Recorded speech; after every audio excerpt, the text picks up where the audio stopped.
welcome into the Change Up on WAY Sports. As always, joined by my boys here, Tom Bill, Matt Digby. How are we doing, boys? Doing good. Countdown continuing to college football. 9 days. It's quick here. summer. Yeah, it's here. Ready? Oh, yeah. I'm ready to go, man. We got the high school starting this Friday, too, so lots to look forward to. Yeah, you guys got Friday Night Football sponsored by... The fifth quarter presented by Wendy's of Southern West Virginia. First episode coming up on Friday, August 26th. Going to be a great atmosphere, a lot of great games that we'll be getting to. Who's your game of the week? Our game of the week will be Westside at Liberty, matchup of two teams that both made the playoffs in Class AA, looking to get back, and not just get back, but potentially host a playoff game as well. All right, well, good deal. We'll talk a little bit of high school football coming up in the show. But first, we want to introduce our man from WVU, the IMG host of the pregame, postgame, halftime show, the Dana Holgerson show. You do it all, Dale Wolfley. Dale's joining us now from Morgantown. What's going on, bud? Hey, how you guys doing? Hey, listen, I do a lot, but I apologize to the fans. You know, you see a little bit too much of me, I think. No, never too much Dale in our life, man. Never too much. How's it going? How's all the preseason hype? I know the defense got some injuries going with, but what's just the overall mood of not only the fan base, but the extra staff, the admin, you guys in the broadcasting booth? How does everybody feel about the season coming up? Well, I think we're excited. I do believe we're optimistic. I watch about every practice that West Virginia has, and I see a team coming together, doing what they're supposed to do during camp. Now, is this team going to be where they're supposed to be at, 5 weeks from now? Yeah, they will be. They're growing all the time. I see improvement. Every team has a good day. Every team has a bad day. Special teams, offense, defense, it all depends. But overall, I like the progression where we're at going into this, I think heading into next week is the first game of the season. So, I'm ready to go, man. I think the players are ready. They're tired of hitting each other. They want to get some fresh meat, man. They want a little bit of Missouri. Hey, Dale, do you like this SEC opening match? I mean, I do as a fan standpoint, but, also as a Mountaineer fan, you sit back and you watch the injuries from the summer and a couple of suspensions. You would almost hope that Youngstown State or somebody, a division lower than us, would open up with the SEC team. Of course, we do have them at home, which that helps. But do you like this opening match? I do, and I'm going to tell you why. I always love competition. I love strong competition. And an SEC team and a team like Missouri, great tradition, great pride. And they've been very successful except for last season. They were very successful before that in the prior two seasons. So it's going to be a great challenge. There's no doubt about it. I mean, hey, it's big boy time. We talk about going to the Big 12 and stepping up and how we needed to develop depth. Well, hey, we had a couple injuries, a suspension, like you said, but it's next man up. Dana Holgerson says it. That's how we develop our depth, or why we need to develop our depth, is because of that. Yeah, and you mentioned the success of Missouri. They've won 2 of the last 3 SEC East titles. And how big is it, the fact that it's Missouri? With all due respect to Vanderbilt and Kentucky, we're not opening the season against either the Commodores or the Wildcats. We're opening against Missouri, a team that also is going to be breaking in a new coach. Like we talked about last month, we got a lot of teams on WVU schedule with first-year head coaches, Missouri being one of them. Yeah, you know what? I would say this is you like your chances more with a brand new coach. Now, he was a defensive coordinator to a defense that was top 10 in many categories and a few top 5 categories last year. So this defense is no joke, let me tell you. And the offense under Josh Heupel, who is now the new OC, is only going to get better. There was a young team last year on offense. And, they're a young team this year as well, but they got talent. I've been watching the film. I see them, and I'm telling you what, it's going to be a great opening game. I hope everybody tunes in to that game. So what are going to be the main challenges for this Mountaineers defense against this Missouri offense, especially losing Drayvon Askew-Henry? What are some of the main challenges for this young group? Well, again, Jeremy Tyler has jumped in. He's done a fantastic job in camp. Again, it's hard to tell when you see always going up against the same people all the time. But I suspect this defense is going to they're just going to have to go out there, lay it on the line. They play hard, but you don't know what you're going to get because it's a first-time experience with all these new players. Dale, with the first-time experience on defense, we understand the challenges. Does that put more pressure on the offense to step up and score more points? We need a good Big 12 game, a high-scoring game to go in our favor? Yeah, no, I'm not going to say it has to be a high-scoring game because this defense really does play hard, and I'm not sure how that's going to pan out for them. They have talent. They just don't have a ton of starting experience. But I think the offense is always going to feel a little bit of pressure right now because of what we have returning from last year. You look at the Arizona State game and Skylar Howard having a big game with 532 yards. And I think the receivers are a year older, whereas last year they were basically rookies. This offensive line has been touted now as a top 10 offensive line by many. So, yeah, I think the pressure's on, and I think Skylar Howard, is he's got to come out and he's got to perform well, which I'm very excited because I've been watching him in practice, and I'm very encouraged. What are you seeing on tape with the Missouri guys? For a lot of Mountain fans, might you catch the occasional SEC game on CBS or somewhere, but we're really not know what's coming in as a fan standpoint with Missouri. What's standing out on tape? Is there a certain player, a defensive end, or anybody sticking out? Oh, yeah. Listen, the whole defense, number one, is pretty darn good in Missouri. I watched film. I watched the spring game. I will say this, is that Charles Harris, defensive end, he had 18.5 TFLs, that's tackles for losses, and 7 sacks last year. He's second team SEC, honorable mention All-American. I'll tell you what, Yannick Adjust, our left tackle, and him. Watch out for that matchup because that's going to be a battle. I think the whole defensive line is really solid, even though they lost a couple guys, but that is their strength. They are a tough defensive line. So watch our offensive line. Tony Matteo is going to be starting their left guard, or if he's not ready to go, Grant Lingenfelter. So they're both senior and junior, and I think we have an experienced offensive line. It's time to go out and play, boys. I'm telling you what, we got to just go out and fight. So, Dale, walk us through the game script a little bit here. Do you see this as more of a wide-open, up-tempo type of game, or do you think these teams are going to try to slow it down and make it more of a low-scoring matchup? I never have ever known Coach Dana Hogerson to try to make it a low-scoring matchup. I think he wants to put the points on the board and put them on often. So basically, I think the defense is going to be tough, but I think our offense has to score. And, you don't know what's going to happen. It's a brand-new offensive coordinator under Josh Heupel from Missouri. And we have brand-new defensive players that are starting. So I'm not sure how that battle is going to go, but I know this. Missouri does not have really one returning offensive starting lineman. So I think you're going to see a lot of quick game from Missouri, the screens, the three-step passes. I think you're going to see a lot of chop from the offensive line, and I think they're going to try to run. They do have a couple players that transferred in, one from Alabama and one from Oklahoma, the running back and receiver. So they're going to have real strong talent, and I'm really interested, man. It's wide open, in my opinion. With the Missouri defensive line, do you expect them to try to push Howard out of the pocket and get him scrambling a little bit? Do you think that's their best bet? Well, absolutely. I think that's what they're going to want to do, and also the tackles for losses. Penetrate the offensive line and cause holes there, so it disrupts our offensive system because we run a lot of zoned type schemes. So to do that, you have to penetrate and cause a disruption. So, yeah, I do believe that, and you know what? I'm telling you, watch out. Charles Harris is number 91 for Missouri, and Yannick Adjust, our offensive left tackle. Watch that battle. That's going to be very telling about how that game's going to go. Yeah, and it's not going to be just Kajust who's going to be under the microscope on that side of the ball. Also going to be Tony Matteo, who right now is the favorite to fill in for Adam Pankey, the starting left guard from last year, but he will be suspended for this game against Missouri.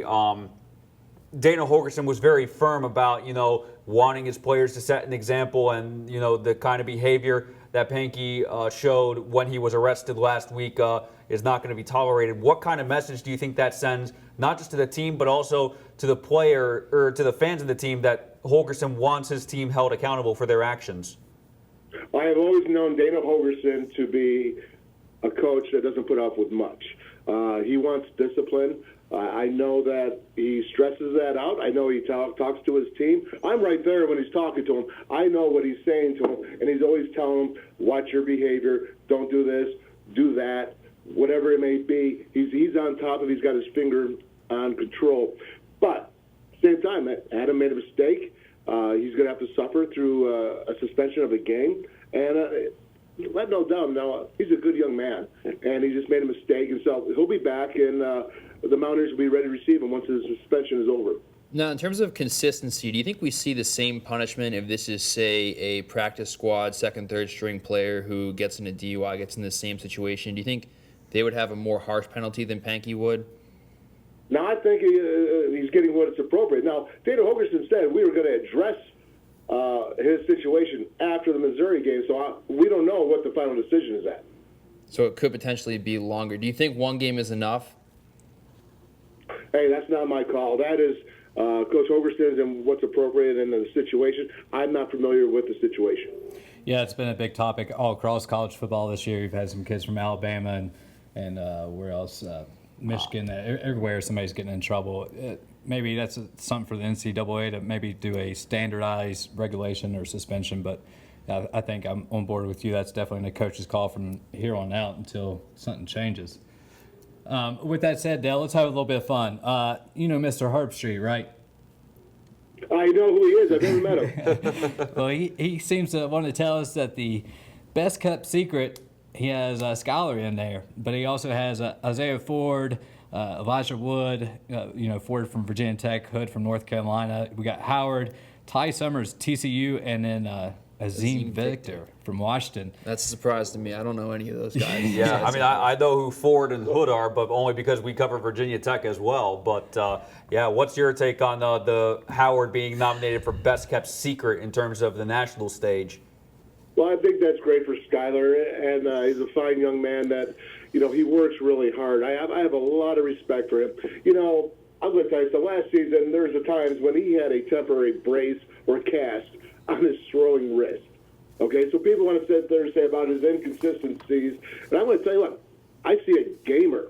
He is a gamer. He wants to win more than anybody I know, and he's going to go out there. He's going to lead the team. He makes smart decisions, whether it be in the running game or the passing game, and he puts us in the best position. Now, I just did a podcast with Phil Steele this week, and he was telling me that he thinks the whole season really is going to be based upon Skylar and, how his consistency is. So I'm going to say I'm encouraged by that. I'll say I'll take that because he's got a whole offense that has improved tremendously from last season. And I think since spring ball and up through summer camp here, he hasn't taken a step back. So, you know what? Best kept secret, I'm ready to go. I'm ready to let it out, though. Missouri game, Skylar needs to let it out and not be a secret anymore.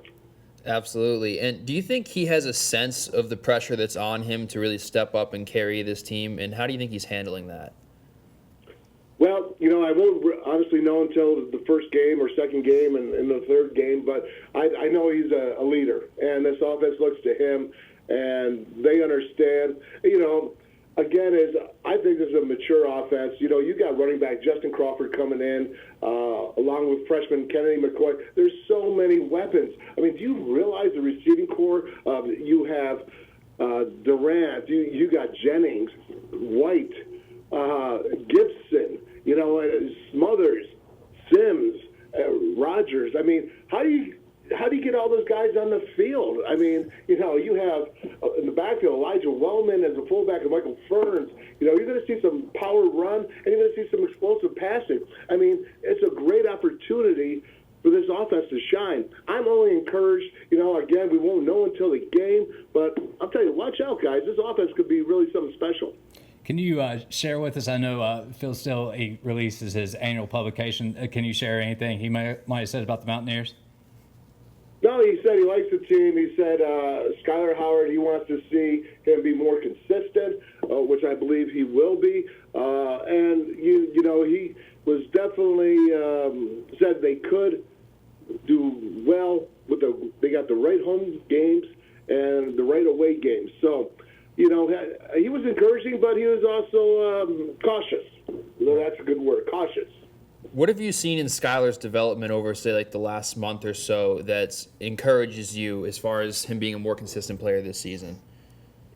Well, I see a maturity about him. He is a senior, a fifth-year guy. I see him going out there, his composure. Let me tell you something, guys. There's nothing worse your composure when you got defensive ends and tackles just hauling down on your neck all the time.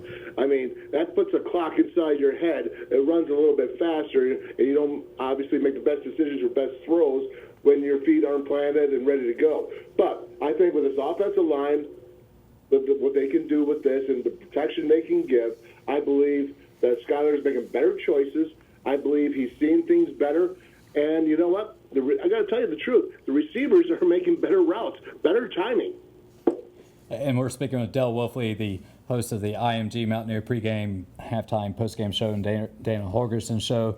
Dale, Herbie here has the Big 12 sleeper as Texas, and he has TCU winning the whole thing.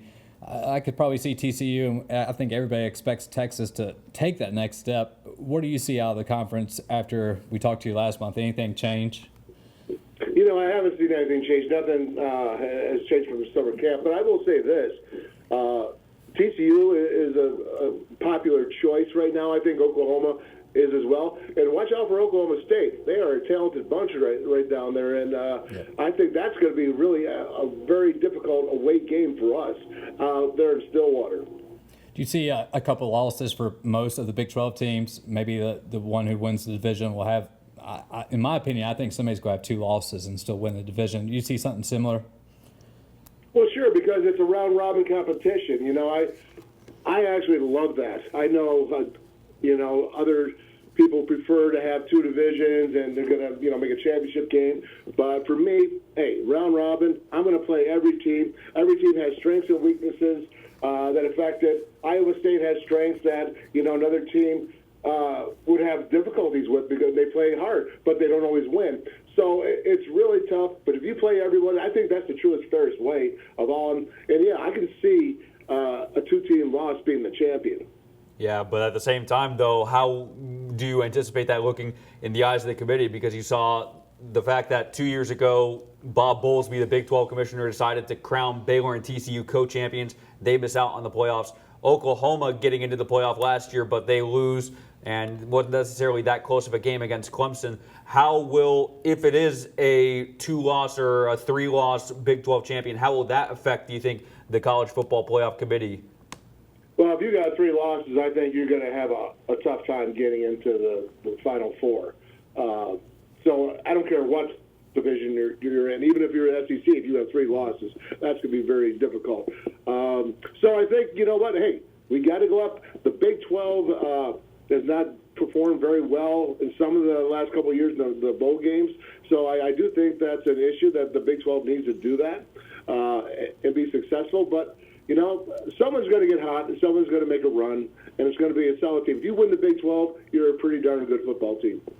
Dale, let's look at the national landscape a little bit. It seems like the popular choice is Clemson this year, and obviously if you're not picking Alabama, you're a little bit crazy in the head. Who do you have? You got Clemson coming out of the ACC. I personally think Florida State's going to beat them, but Clemson still wins the division. Who do you got out there? I think Clemson's going to be on a roll. I think they're solid. I think that Coach Dabo Swinney has done a great job in building that team up. And, Jimbo Fisher out of down there in Florida State, God love him, West Virginia guy, right? Absolutely. So I always like to see them do well. Friend of the but program. listen, man, I'll tell you this. Nick Saban, Alabama, I don't bet against Alabama until they prove me wrong. Exactly. That's a smart strategy. Hey Dale, tell us, you talked about offline here, we were talking about the construction going on up there. Tell the southern part of the state down here why they should come up to this Missouri game and just pack it out beyond the obvious. Tell them about the improvements that the university's really done to the stadium. Well, when you're looking at the non-press box side, you will see, listen, it's huge. Right now there's so much room to walk around. I remember, I have to go down for the field for the first half and work with my alumni. I'm the director of the alumni here at WVU, so I go down in the end zone and stand with them. And then at halftime, I have to come up and do the halftime report. And trying to get from down there to up to the press box was always difficult, to say the least. Right. Now it's going to be widespread. We got much more refreshments, much more restrooms. You can actually not miss a game. There's TVs all over the place, so you're not going to miss the action. It really is incredible. And then you have the legends up on the walls, which fans will just love. There are pictures of the players, of Brian Joswiak, of Major Harris, of Pat White. There's many more. they're going to enjoy that. It's very interactive. It's going to enjoy the experience big time. Just a couple more minutes here, Dale, with you. Herbie, our boy here, Herbie, has Baylor having a better student section than Mountaineers. That can't be true, can it? Well, I'll tell you what. I know this. Our Mountaineer student section is always strong. When they show up, they're strong. I'm telling you right now. I don't know, just because they run out on the field and make that a better thing, I don't think that makes it. I think our kids are true and strong, and I'll take them any time against Baylor. Do you think it's the best student section in the Big 12, or who would you have there? Tell you what, man, I'm not an official student section chooser, but I always will choose with the Mountaineers, my friends. Yeah, I don't know if I want the Mountaineer Maniacs running through the field like they do down in Baylor, but we'll keep them up. I think somebody's going to get hurt. Oh, yeah. Oh, no question about it. I don't know how. Hey, listen, I'll tell you what, man. I don't know how they don't pull hamstrings down there when they make that sprint or getting trampled one way or the other. Dale, just to finish up here, man, tell us something that we're missing. What are we missing about the Mountaineer team that's, we got the obvious, we got Schuyler, we got the offensive line, and some of the injuries, but what are we missing that we should get excited about? I think what you're missing, I think this defense is going to prove a lot of people wrong. I really do. Now, I don't have a crystal ball, so I can't tell you exactly how well, but I see these guys fight. They're going to fight. They're going to get better each and every week. You're going to see it. Now, the offense may be a little bit ahead right now, but I also see this defense sticking to our offense at times as well. They have passion. They have experience. Okay, but they don't have experience in starts. And that is the difference, and that's where they got to go out and prove everybody else wrong. Last question, man. CBS released a little report there. Some offseason boredom is what we chalked it up to, but they got Marshall, the best team in the state. What you think? Well, hey, Doc Holliday, Billy Legg, I love those guys. Yeah. They've been a big part of my life for many years. So I'm going to just say, hey, good luck to the Marshall team and them, and Taking the political way out. And I want to see them win, and I'm going to say, let's go Mountaineers. Just tell them they're wrong, Dale. Just tell CBS they're wrong, man. All right, bud. Well, thanks for joining us again this week, Dale, man. Best of luck out there, and we'll look forward to talking to you here soon, bud. Yeah, we'll see you 9 days, like we said. Not long to go now until September 3rd against Missouri. Yeah, right on, guys. Hey, thanks for having me. Love talking to Southern West Virginia. Hey, bud. We'll see Appreciate you later. it. Anytime. Yeah. All right, guys, that was Dale Wolfley joining us there. Thank you to him for joining us. First off, guys, it's just a lot said there. He's very optimistic, and he should be being part of that Mountaineer staff. I'm still nervous. I think the fan base is nervous about this defense. It's really just been bad news coming out this past, 2 weeks? Exactly, yeah. First, the injuries, which Drayvon Askew-Henry, it was exactly the same injury that another linebacker, Brendan Ferns, he's out for the year with an ACL injury, and then the whole Pankey situation. But I think the first quarter is going to be the key. It always is for any game. First series, first quarter, once you get those early jitters behind you, then you can kind of play the game that you're used to playing. And I think that's going to be the key for, if it is Tyler Matteo who steps in at left guard in place of Pankey, or whoever is that left guard spot, he's going to have to form that partnership with Yannick Adjust and stop those Missouri defensive linemen from getting the Schuyler. Well, you can't win a game in the first quarter, but you can certainly lose one. So like you said, it's going to be how that defense comes out in those first few series. Can they handle the pressure when everything's live? A lot of them making their first career starts, or they haven't had many starts, and now it's here. This is the SEC, big-time college football. At their home stadium, everyone's there cheering loud. Can they step up and elevate their play? And I think at first it'll be a struggle. We'll see some, maybe rookie mistakes. At first, maybe the first couple of weeks, and then as the season goes along, it'll be a challenge to see if they can develop that consistency and get close to last year's team. I don't think they'll match last year's defense, but if they can, get somewhere close, I think the offense is that much improved that they'll be in good shape. I thought you had a great question for him asking about the play calling, and I know what you were getting at, and I kind of feel the same way. I think Holgorsen, the question will be, is he going to be conservative in that first quarter? You're going to have a very stout defensive line for Missouri linebackers. Do you try running, try to prove your strength at first, or do you just let it fly? You've had all off season to draw up every play, and he's a mad genius on offense.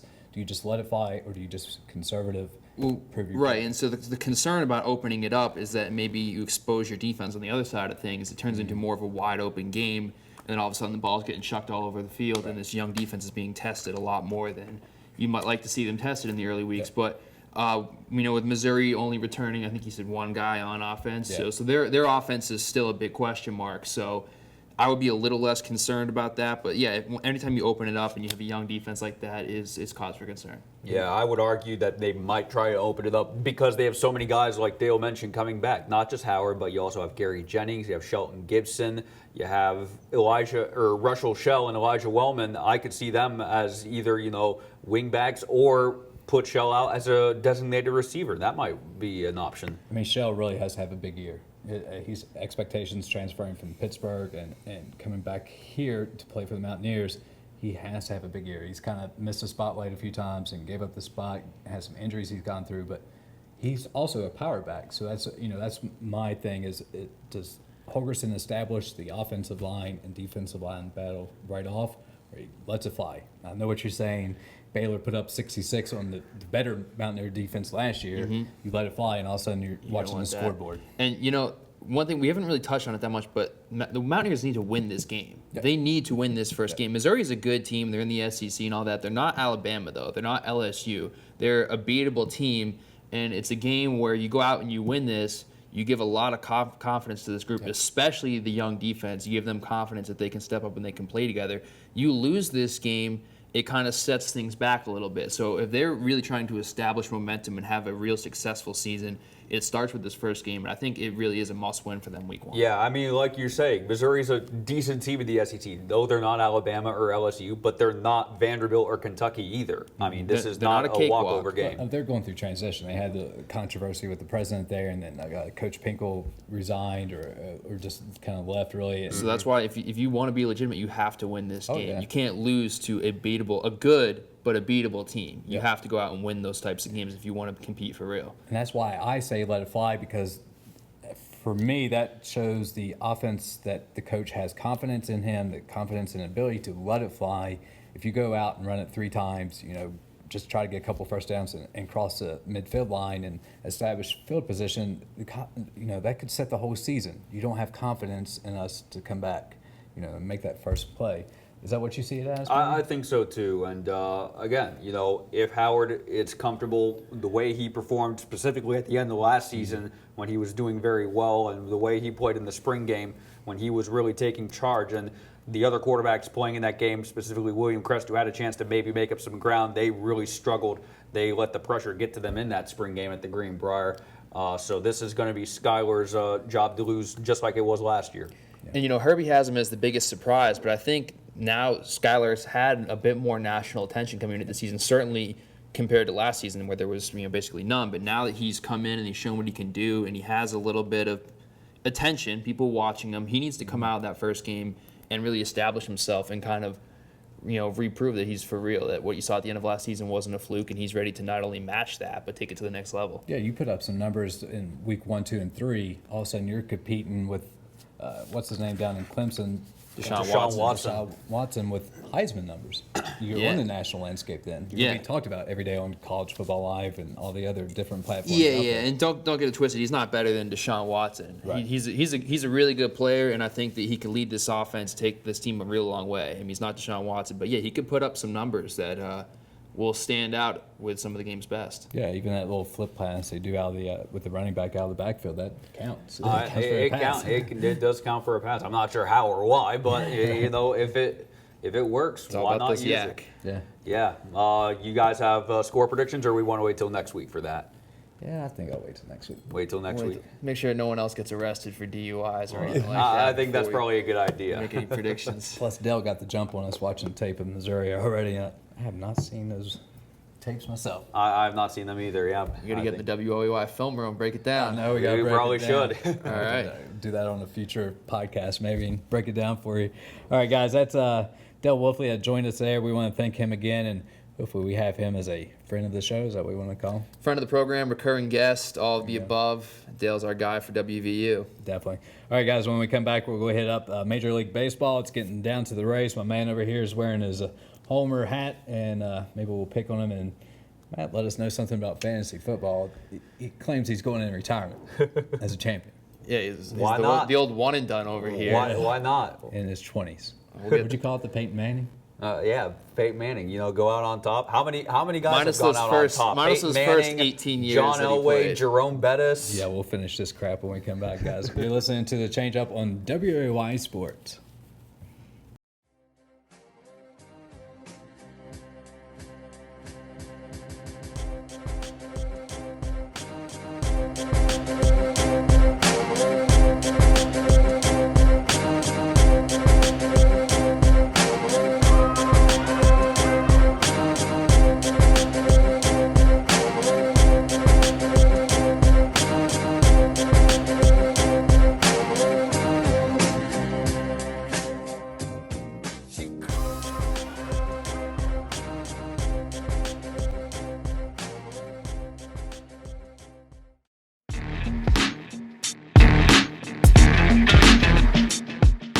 And welcome back into the Change Up on WAY Sports here with Tom Dale and Matt Digby. Guys, we talked to Dale Wolfley, hit up some Mountaineers in our first part of our show here. Great talk with Dale and really building the excitement for 9 days away till the Mountaineers open up against Missouri. But I want to hit up a couple other things going on. Major League Baseball kind of in the back burner right now. Everybody's excited about college football, but we're coming down to some tight races here. Our last show we talked about Pittsburgh. They were kind of in the wild card. They played themselves out. Not anymore. Yeah. I think this most recent series against Houston, you had an opportunity to get wins against a potential playoff opponent themselves, because Houston's in the thick of the AL wildcard race themselves. But Houston winning 2 of 3, and Wednesday's game, they kind of got out to a big lead. Pittsburgh tried to come back, but it was always going to be the Astros' day, it seemed, from the very first pitch. And forget the Astros series. I mean, Marlins. The Marlins series the weekend before. That's the team that was, entering the weekend right behind them in the wild card race, and then they jumped over them. I think it was a sweep, or it was 2 out of 3 the Marlins took. So that series right there is basically the devastating factor. I think they were 1.5, 2 games out of that final wild card spot heading into it. They end the weekend 3.5 games out, and then you compile the Astros series on top of that, and that's pretty much all she wrote for the team. Marlins actually went out yesterday and signed Jeff Francoeur from the Braves. He's traveled after being originally signed with the Braves as an Can't Atlanta believe kid. he's still hanging around the league. yeah, he's been one of the journeymen. Well, they need to replace Giancarlo Stanton. His growing injury seems to be a nagging one. They don't know when he's going to come back, so they need a little bit more pop. But I think you're definitely right. That Miami series with the Pirates decided for both teams. Miami said, all right, we're in the race. We're back in it, in the heat. Let's go make a trade, try to make a little bit of a splash. The Major League Baseball trades, that's a discussion for another day, how they get to pull it off this late. But definitely the Miami series for me is what did it for the Pirates. I don't see them coming back in the wild card. Let's move on to the American League East. My man Tom's division here. I'll let you take it away there, bud. Hey, always a battle. We pretty much knew this from the beginning of the season, that the American League East was going to be an absolute dogfight. What we didn't expect is that the Baltimore Orioles would be one of those 3 teams at the top. We knew the Blue Jays, we knew the Red Sox were going to be competitive this year. A lot of people thought maybe the Yankees and Rays would also be kind of in the mix. We've seen them fall back a little bit. The Yankees actually still having a decent season, a couple games over 500, even though they traded everyone away. But really, this race has come down to the Blue Jays, Red Sox, and Orioles, and just 1 game separates the 3 teams. Red Sox and Blue Jays currently tied for first in the American League East. Orioles just a game back. It's been quite an exciting race to watch as a fan personally. One of the things I've been encouraged by with the Red Sox is the last couple games, we've seen what they can do offensively. They have the most runs scored in baseball this year, one of the best run differentials. But they either seem to win their games just by beating up on a team and getting so far ahead that they put the game out of reach by the 5th inning, or they can't hold on and they don't have the pitching to sustain close leads. But what we've seen in the last week or so is they've won a number of 1-run, 2-run ball games, and those are the types of things that you want to see heading down the stretch into the postseason. Winning those tight, low-scoring games is what you have to do in order to win postseason series and win World Series, and that's something that I've seen from them in the last week or so that's been very encouraging. But it's a close race. 1 game separates the top 3 teams. Like you said, Baltimore. A lot of people expected Baltimore to have a great season at the beginning. They expected a lot of pop out of the bats. I'll tell you, a lot of people predicted Baltimore to finish 5th in the American League East. They didn't see their starting rotation was a huge concern entering the season. They made a couple of smaller signings like Pedro Alvarez. No one expected Mark Trumbo to do what he's done, come out over 30 home runs this year. So they've really been one of the more surprising teams when you look at the rest of the guys in the American League East and just how competitive they've been the last couple of years. Tim Kirchin from ESPN actually predicted the Orioles would set a record for home runs this year. At the beginning of the season, he said that. I mean, they have pop. They've done it basically with the long ball. The Red Sox have the better overall offense, but the Orioles they can hit the home runs, and it's really made up for their lack of starting pitching. Matt, what I'm looking at is the differential for the Red Sox, plus 120. I mean, I think it's like what Tom said. They like to get on top of the opposition quickly, and if they don't, that plays into psychologically every single game. I think that's applicable to every team. But what the Red Sox, I see, what they've been able to do very well the few times I've been able to see them, they do get on top of the opposition early. They want to establish that, hey, we're the better team, and we know it. And that's why I think it's led to a lot of the success. I mean, you could argue the same with Toronto, because they're right up there as too. They have a run differential of plus 94. Washington is plus 135. I mean, take a look at Chicago. The Cubs have pleasantly surprised everybody, I think. Yeah, it's one of the best run differentials we've ever seen out there in Chicago. Is that the Cubs division to lose at this point? Oh, yeah. It's been, I mean, they've got a 13 and a I'm half half tempted to just give them the division right now. They've had it locked up since June. I mean, that's a no-brainer. And you look at the Cardinals, 13 and a half games back, and they're in that wild card spot. Right. So that just shows you how good the Cubs have been this year, that even the team so far behind them is in playoff contention. So I guess take it to the next step. Is there anybody in the National League that could beat the Cardinals or the Cubs? I mean, you never count out the Giants. Well, yeah. Especially this is an even numbered year, 2016. I look at 3 teams in the National League that have a legitimate shot at taking out the Cubs in a postseason series. Because keep in mind, it's not who did the best in the regular season. We oftentimes see wild card teams go to the World Series and win. That's been the case for the Red Sox a number of times, going back to 2004 and whatnot. But in a playoff series, I could see the Dodgers going up and competing against them. I could see the Giants, of course, even year. They've had some struggles as of late, especially pitching-wise, but they're still a good team to be reckoned with. And the Washington Nationals, they went out and acquired Pirates closer Mark Melancon. They've really shored up that bullpen, addressed a lot of issues. They have a great rotation, pretty good lineup.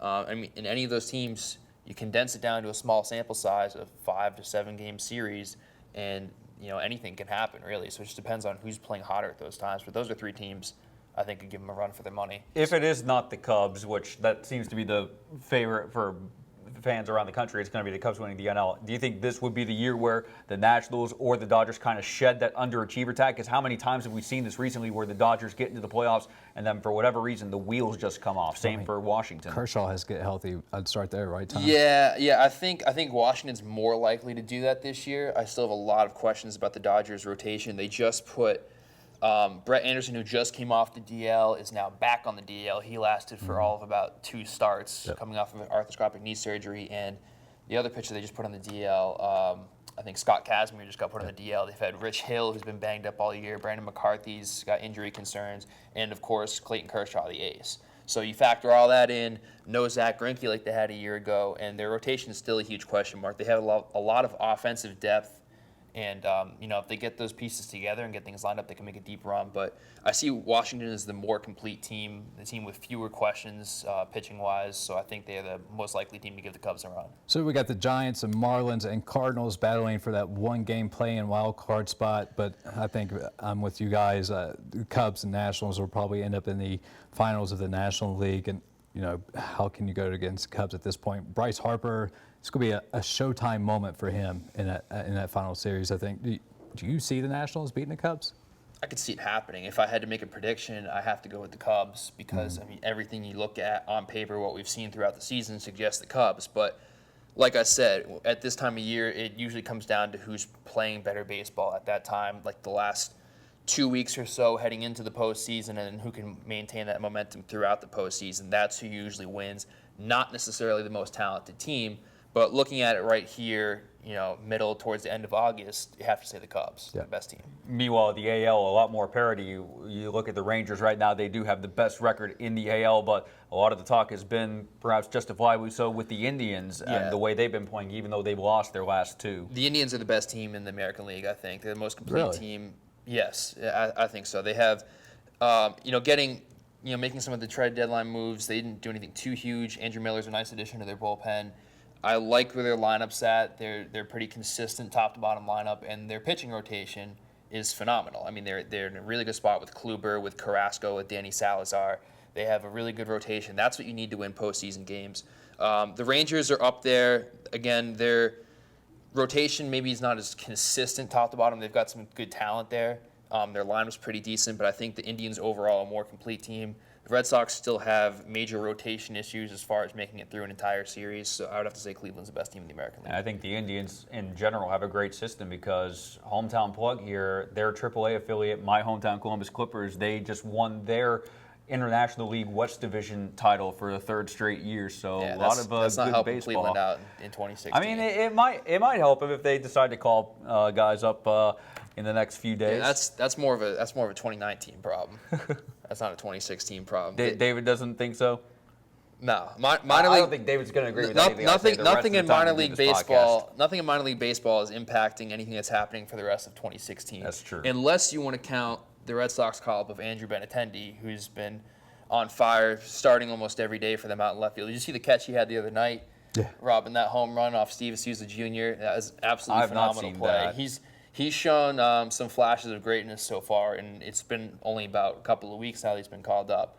But yeah, for the most part, minor league guys aren't going to factor into contending teams other than getting a few plate appearances in this final month when they open up to 40-man. You just have no words for me, do you? Do you get a check from Ohio every week? Is it a bad thing? Yes.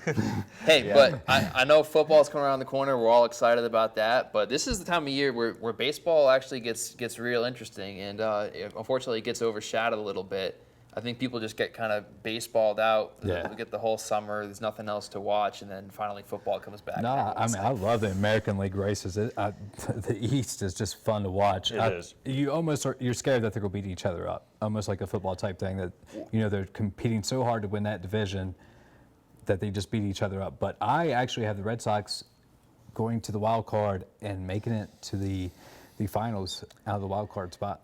Yeah, I mean it's The World always Series or the ALCS? I got them going all the way. Oh, It's always tough Against the Cubs. with the wild card in this new setup because it turns into a one-game series, which in one baseball game, pretty much anything can happen. Yeah. Now, if the Red Sox are smart, and that is the case, they end up in the wild card game, they have that one-game playoff, hopefully they start Rick Porcello rather than David Price. Rick Porcello has been unbelievably consistent all year. He's got 17 wins, which, if not the most in the majors, it's got to be up there in the top 2 or 3 guys. He's won a lot of games this year. He's been very, very consistent, which we did not expect at all coming into this season. He was pretty much a bust for most of the season, pitched pretty well towards the end of 2015.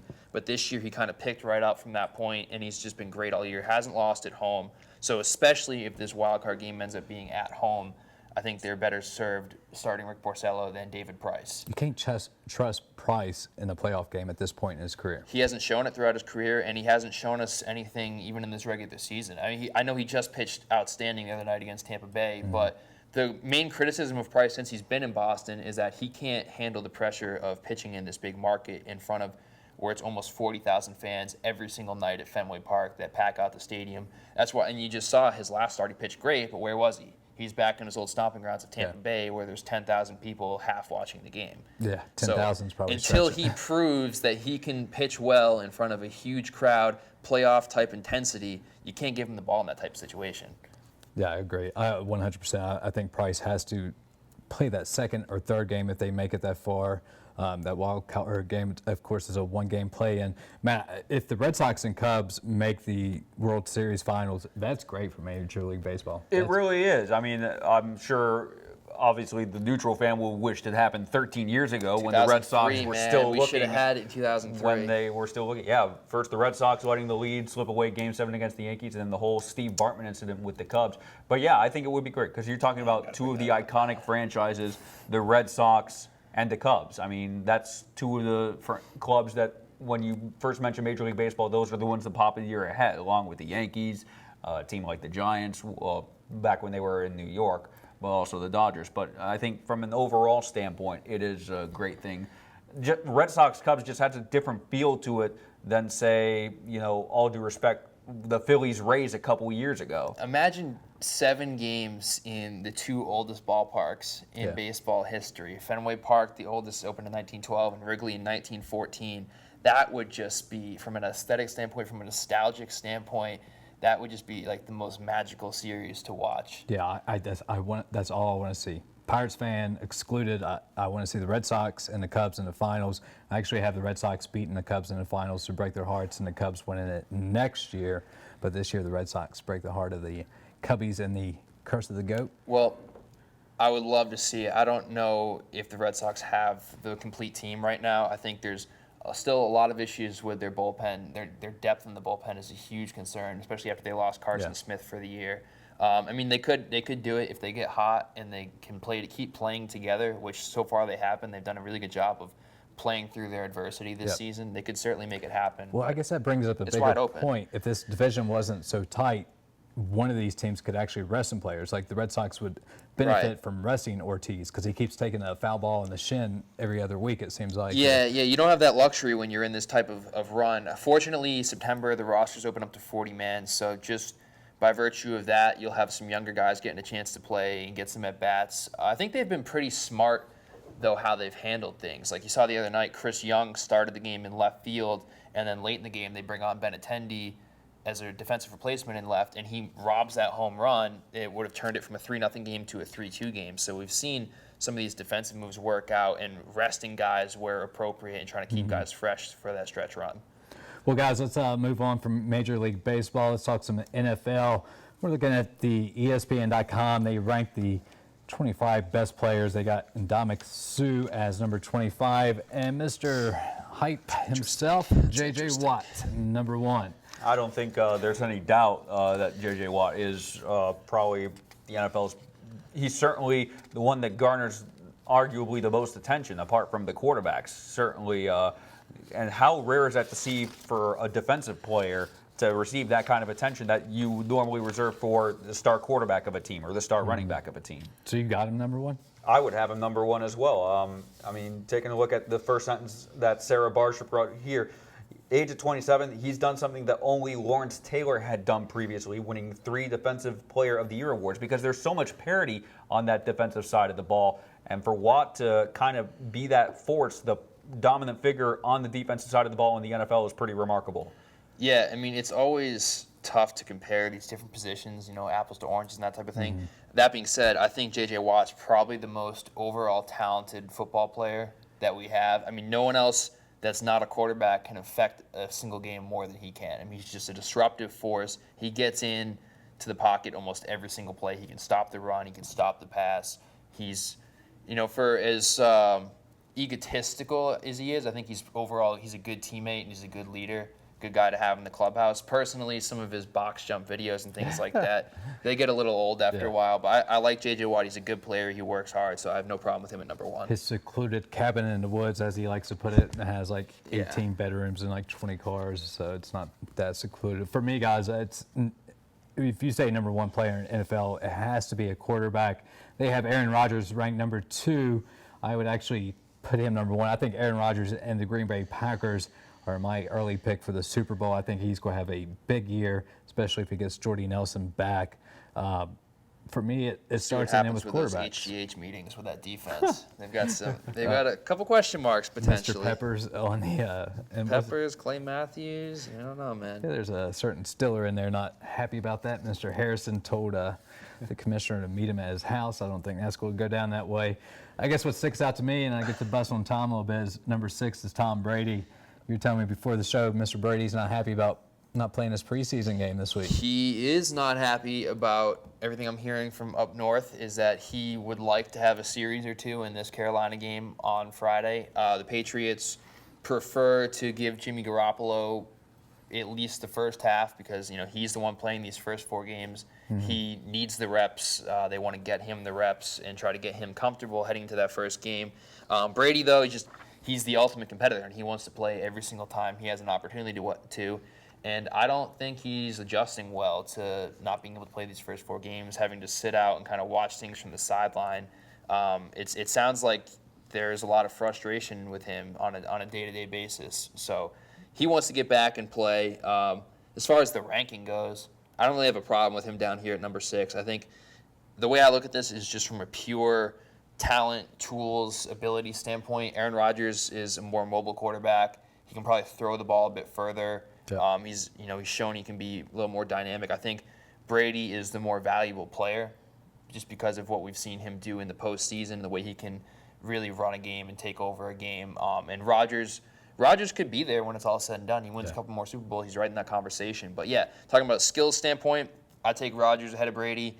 Talking about who's the more valuable player, I take Tom Brady over anyone. And I think the psychological thing is, too, we talked about several weeks ago when the suspensions was first handed down that Brady was going to be sitting out the first 4 games. That was still several months to go before the regular season started, before even the preseason started. So it's kind of like, we'll deal with it when it comes to it. Now we're only a couple weeks away. Now it's really hitting Brady, I think, that, hey, I'm not going to be playing the first 4 weeks of the season. So I think that's definitely contributing to his frustration.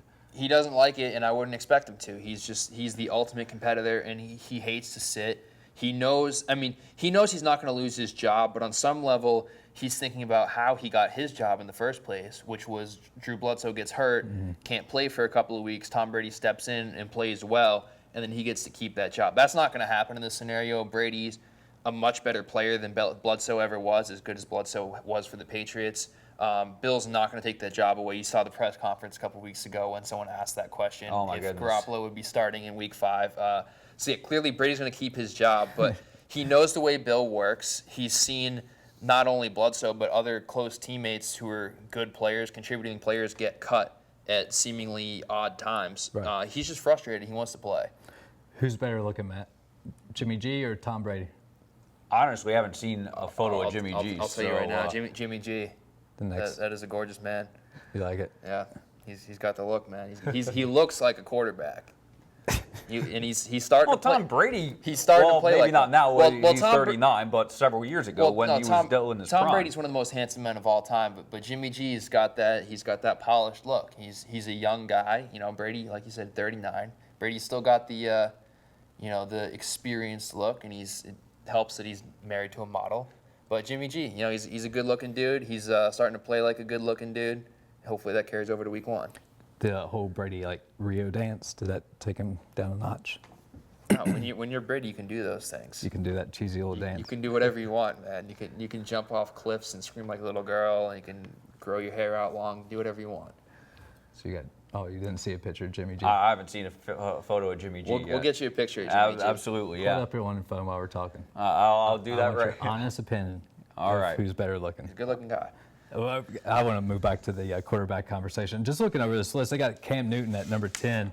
If you're talking about the best overall player and what they mean to your team, we talked about J.J. Watt in that position. When you say Cam holds that position in the NFL, he pretty much carries the Panthers. You're talking about Ted Ginn.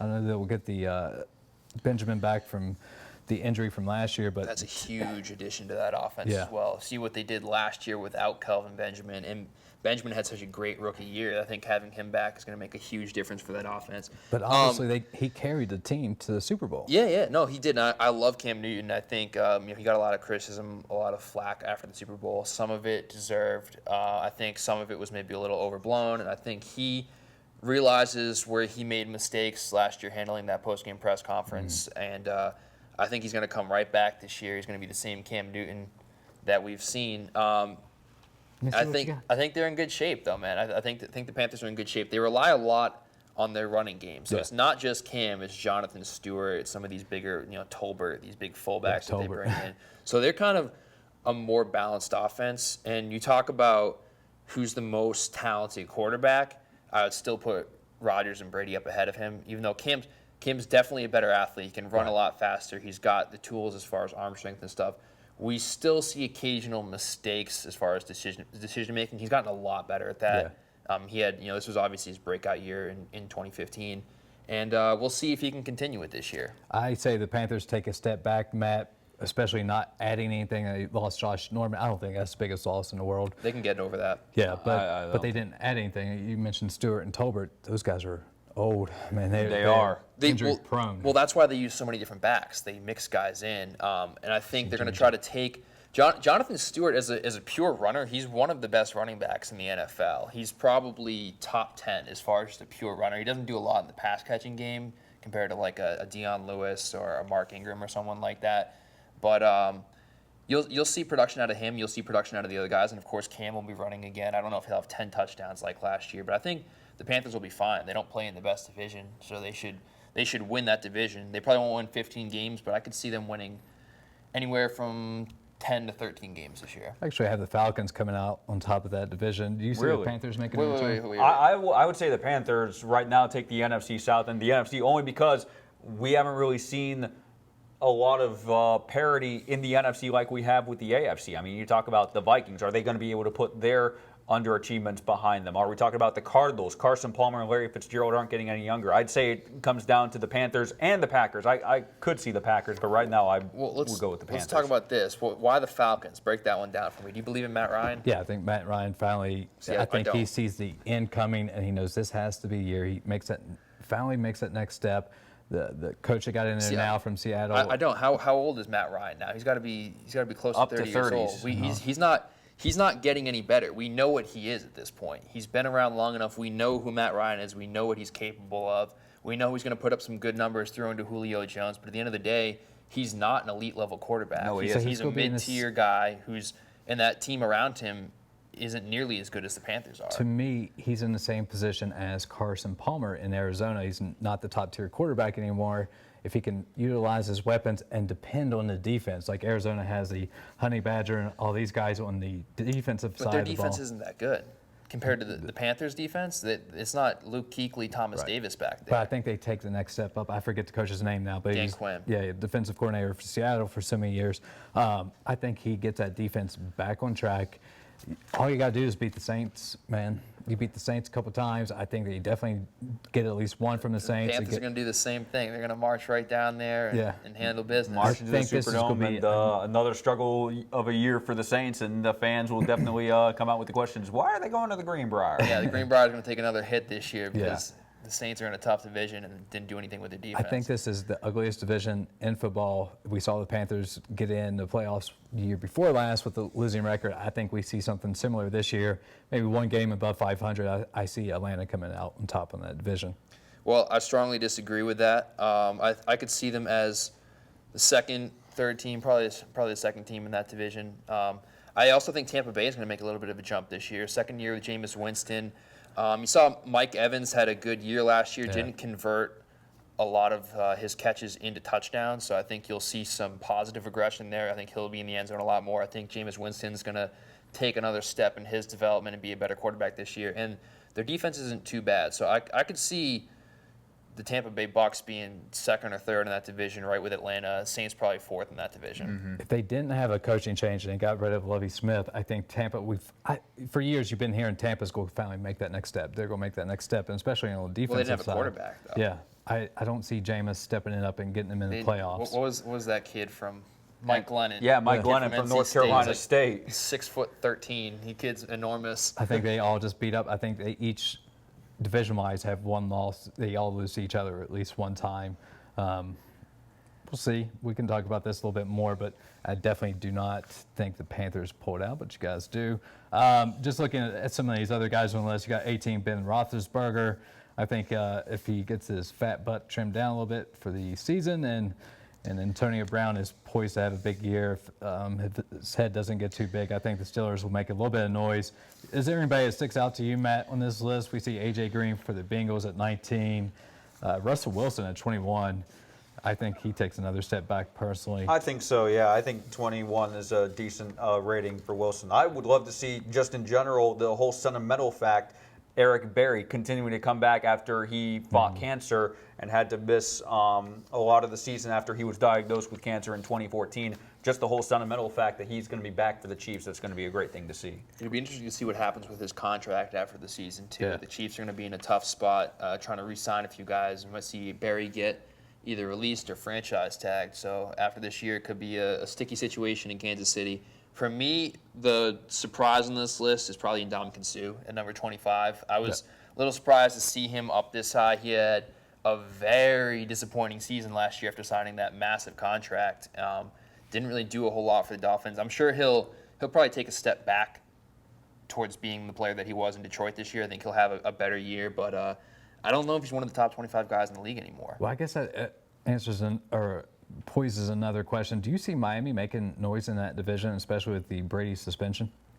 Maybe for a wild card spot, depending on, of course, I'm not really sure how the Bills are going to be because Tyrod Taylor, he seemed to be one of those 1 week he plays great, next week not so much. Yeah, Jets, sold on Tyrod. Jets, you have no idea how it's going to be with Fitzpatrick still at the helm. So I can definitely see Miami, if they can get their priorities in order, making a push for that wild card spot because I still think New England's the team to beat in the East. I actually do think Miami's in good shape. Not necessarily because of Sue or anyone like that. I think that their receiving core is a little more solid this year. Devontae Parker, a year older, a little more experienced. I think he's going to have a much better year. Jarvis Landry is a stud. He's one of the best receivers in the game, especially on short routes. Ryan Tannehill, I don't think he's great, but I think that with the talent that he has, he's a fairly accurate thrower. He'll produce. He'll move the ball. He'll put up some numbers and. They've got guys like Kenny Stills who are still in the mix and adding Arian Foster as well. So I think they're in a pretty good spot offensively, defensively. They've always been a decent team. I think it's going to come down to them. Honestly, it's pretty wide open between them, the Jets, and the Bills. I think it's probably the Dolphins and Bills as the 2/3 team. I think the Jets probably fall back this year. Yeah. I think Ryan Fitzpatrick overperformed a little bit last year. I think we're going to see some regression there, even with Brandon Marshall and Eric Decker. Keep in mind, Marshall's numbers will probably take a little bit of a hit because he's a year older. I think that was a little bit of an outlier year for him, so he might come back to earth a little bit. Eric Decker, probably the same thing. And I think the Jets are going to be looking to go after Drew Brees after this season. Really? I know we didn't really want to get in predictions here. I actually had the Patriots missing the playoffs this year, and I think that Miami and the Jets will. Because you just hate money. That's really that's the only reason. Little inside there. We got a couple side bets that the Patriots miss it, or I do. I think the Jets end up starting Geno by week 5. I think the Jets and Miami make a tough spot. Ugly record and end up making the playoffs, similar to Carolina's division. And that's why I have the Jets as a 4 seed, but I think they could still contend. If Fitzpatrick stays healthy and he plays well, then they could be right up there in the mix. But what I think is more likely to happen is Fitzpatrick comes back down to earth a little bit, that offense comes back down with him, and if we do see Geno Smith, the Jets are in big trouble because Geno Smith hasn't really, I know we're in West Virginia, I know people are big on him here, but at the NFL level, he just hasn't shown that he can do it. I mean, they're really not that big on him. He's always had some issues with learning a playbook and being committed to the game. But what you're hearing out of training camp is that, they weren't too worried about signing Fitzpatrick. It went out forever. They did sign him there at the last. I think that was more fan pressure. They were really looking at Geno to start. Yeah, and that's the most Jets thing I've ever heard is thinking they'd be okay with Geno Smith. See, I have a lot of experience in watching. I have much more confidence in Ryan Fitzpatrick. Numbers-wise, he had a good year last year. But nobody else in the league wanted him. He's the type of quarterback who will play. He'll keep you in the game for the first 3 quarters. I don't think he's going to go out and win you a game in the 4th quarter, but he's good enough to keep you in the game through those first 3 quarters. But then he blows it in the 4th and loses it for you every time. Well, yeah, but Geno Smith goes out and throws 3 picks in the first 3 drives, and you're down 21-0. And so that's the alternative. So I mean, what you're kind of trying to pick the better of 2 negatives. It's still a negative. I'm not saying I think Fitzpatrick's hurt by week 3 and Geno's in there by week 4 and 5. I think Geno is poised to have a good year. I'm not saying he's going to have Aaron Rodgers' numbers, but I think if they settle him down a little bit and quit throwing interceptions over the middle and forcing it in, I think he has a great year. Let him use his legs. That was the biggest complaint when he was with the Mountaineers. They kind of pushed it his senior year, and it really didn't work out when he did have to scramble, but they have to get a little bit creative. Let him use his legs and get knocked out so Bryce Petty or Christian Hackenberg has to step in. I think Ryan Fitzpatrick is the best chance the Jets have to have any sort of stability at the quarterback position. He can play at a pretty decent level. I think his touchdowns were something like 20, 28 last year. He had a pretty good season. I don't think he's taking you that far, but that's the best chance they have. We're talking about the Ryan Fitzpatrick that pretty much got beat out by Tyrod Taylor and got sent out of Buffalo and then shipped down to the Jets. The same Ryan Fitzpatrick. We're talking about a guy who had a good 2015, and I think that's the most relevant information they have to go by, especially when you consider the alternatives they have. They're not in a good spot overall quarterback-wise, but that's why I think they go for a Drew Brees after this year. They only signed Fitzpatrick to a one-year deal. They're not making a long-term investment in him. They clearly don't have a whole lot of confidence in Geno Smith or Bryce Petty or Christian Hackenberg. They're looking for a long-term answer. And while Drew Brees isn't a long-term answer, he could give you 3, maybe 4 years of real strong quarterback play while you have time to go out and try to develop the next guy. All right, let's finish up. You got the Patriots in the playoffs? Right now, Patriots are the team to beat in the AFC East. I'm not going to make my prediction just yet on who wins the entire AFC, but right now I'm sticking with basically whoever did last year. I think, last year's going to continue that success into 2016. All right, let's get into this Peyton Manning retirement you got going on here. Explain this process to us. Well, the thing was, so I've been doing fantasy for several years. I'm sure we all have. What's several? What? How old are you? Like, when did you debut in fantasy football? When did I debut in fantasy? Year? Can we put a year on this? We can put a year. I debuted in 07. 07. Okay, so you've been playing for a little while. Yeah, I've been playing for a little while. I had never won the fantasy football league up until last year. Last year, I won my first ever fantasy football league. After coming close, I came in second 3 or 4 times prior. But I'm really thinking, until today, I made the call, I'm going to enter a fantasy team. I was really thinking, should I pull a retirement and go out on top, at least for 2016. Maybe I'll pull a Michael Jordan, come back after 1 year out. You're gonna regret it if you skip out, man. You're gonna be in week 3 and Sunday rolls around and be like, man, I wish I had a fantasy team right now. There's nothing better than watching football on a Sunday and just seeing how your guys are doing. And did you play anybody from outside of the state of Ohio?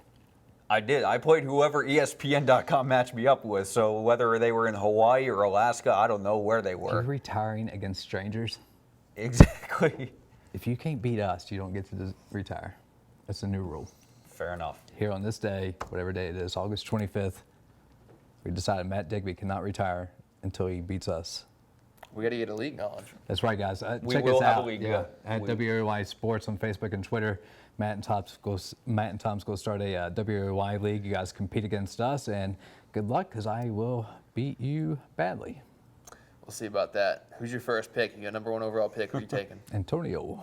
Antonio You're going Brown. Antonio? I still got to decide who we take first, because my first picks the last few years I've done fantasy, they've done actually quite well for me. You taking a quarterback first pick, or you take a running back? I usually go quarterback first pick. I go quarterback, running back, and I kind of try to pull a surprise. I would go with a kicker in one of like the first 5 or 6 picks, because kickers have done so well for me in the past this is with gonna be fantasy. Some easy money, man. This is gonna be some easy money. Hey, they've done well for me. What round are you taking kickers? Like 6 or 7, I think. Oh I man. thought you just said 3. The kicker. Did you play in an under 12-year-old league or something No, last I year? played in the regular fantasy league. All right. You took kicker? If you're taking a kicker before your last pick, I don't know if you can be in my league. I can't. For me, the last 2 picks are always a defense and then a kicker. Yeah. You can find a kicker anywhere, any time of the season. I drop those guys regularly, pick up whoever's available. You don't need an elite kicker. I know Steven Gostkowski will perform better than most other kickers, but if someone's picking Steven Gostkowski, they're most likely reaching several rounds to do so, and that means there's going to be a better skill position player available in those rounds. Yeah, so that's how I look at it. I look at it as you pick a Mason Crosby when he's with Green Bay, because Green Bay scores a ton of points and they get in field goal range a ton. The outside elements don't help, but like you said, you drop them when they go.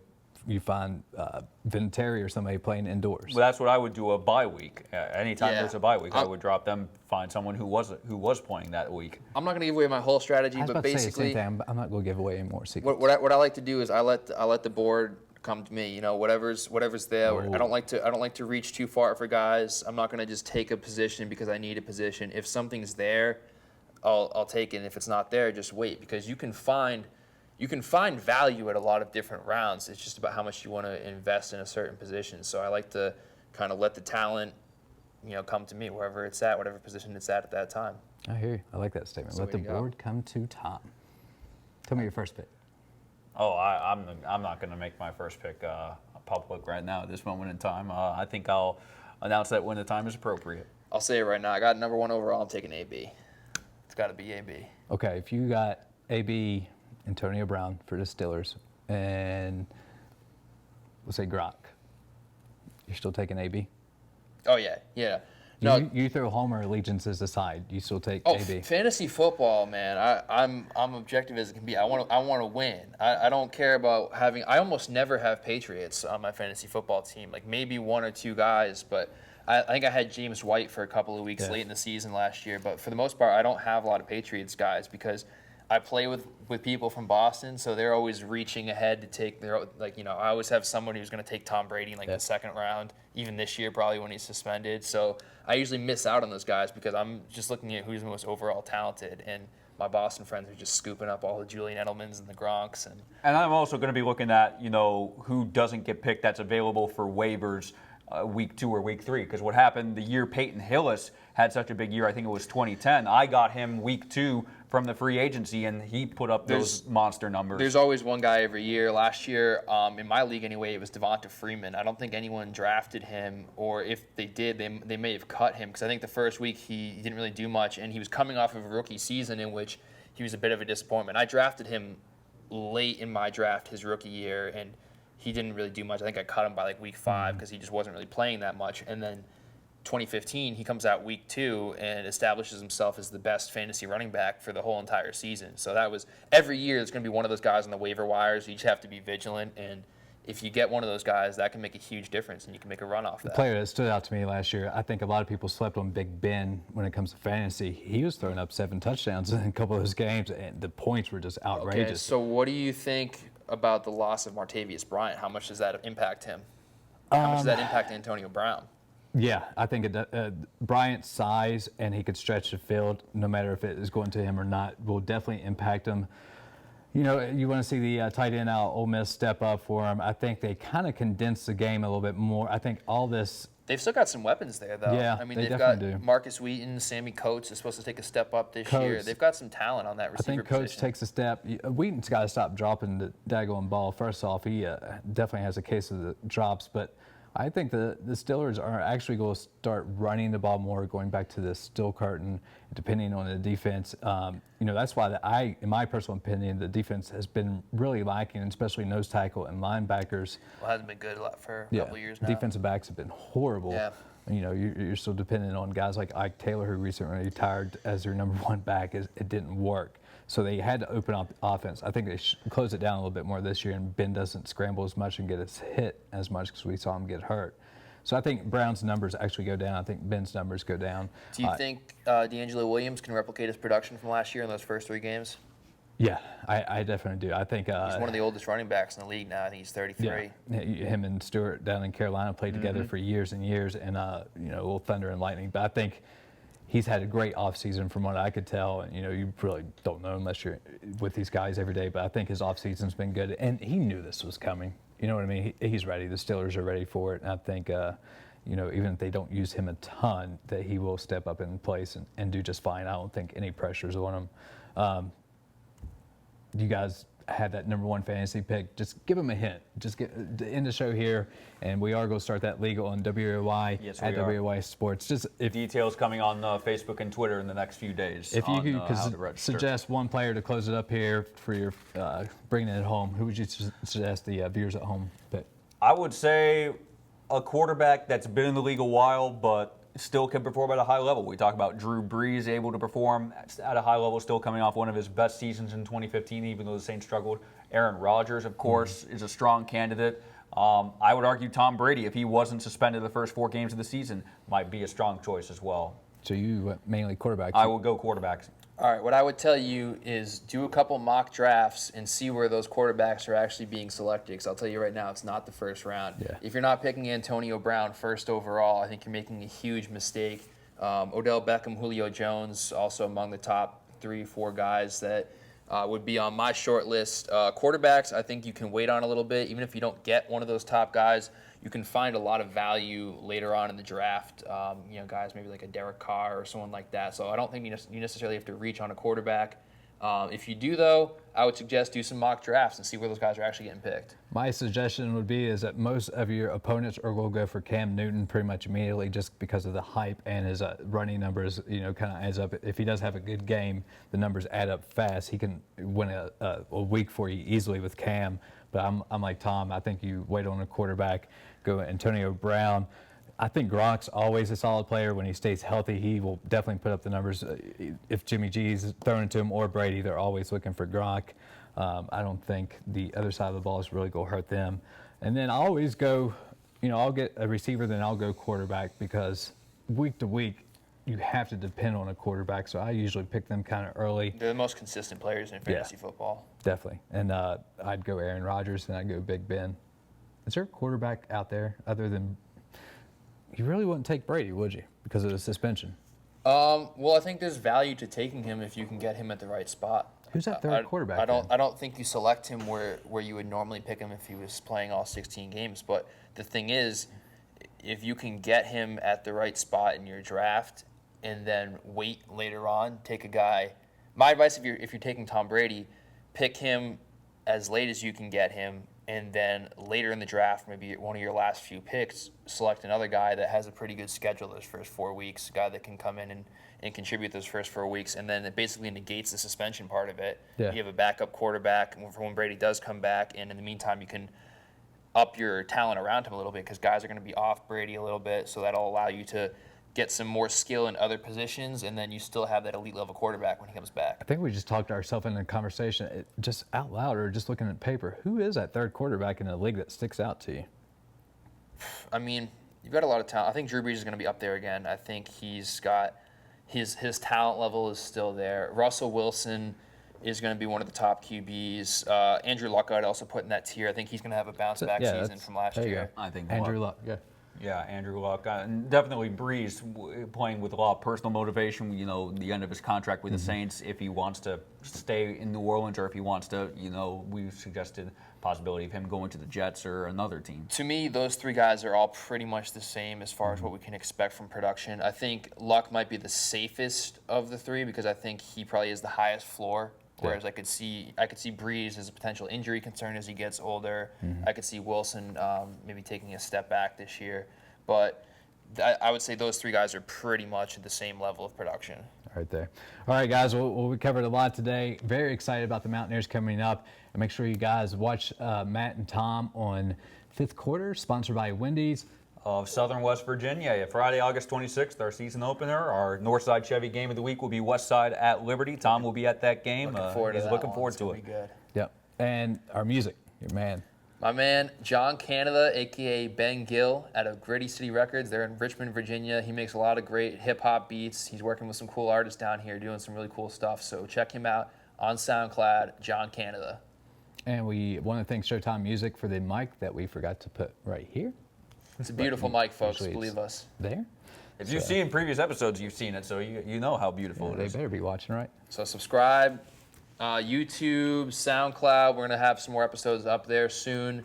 So just stay up with the change up. Yeah, guys, and also pour in your comments. We've been posting all this on at WOAY Sports on Facebook and Twitter. Comment to us, guys. We started this fresh. We really started it for Southern West Virginia. We want you guys to be involved in the Mountaineer sports and Marshall, of course. And we want your guys' feedback. Guys, these are the best sports team in our market. There's no other station that competes with these guys when it comes to sports. So Thanks, man. definitely. Thank you, David. Yeah, there you go. All right, that ends it awkwardly, but we'll love each other here in a second. No, but seriously, guys, comments. You can tell us, how much my hat sucks, how much you hate Boston sports. Just interact with us. We're here to serve you guys, and we want to hear what you guys think. All right, guys. Well, you've been listening to the Change Up on WOAY Sports.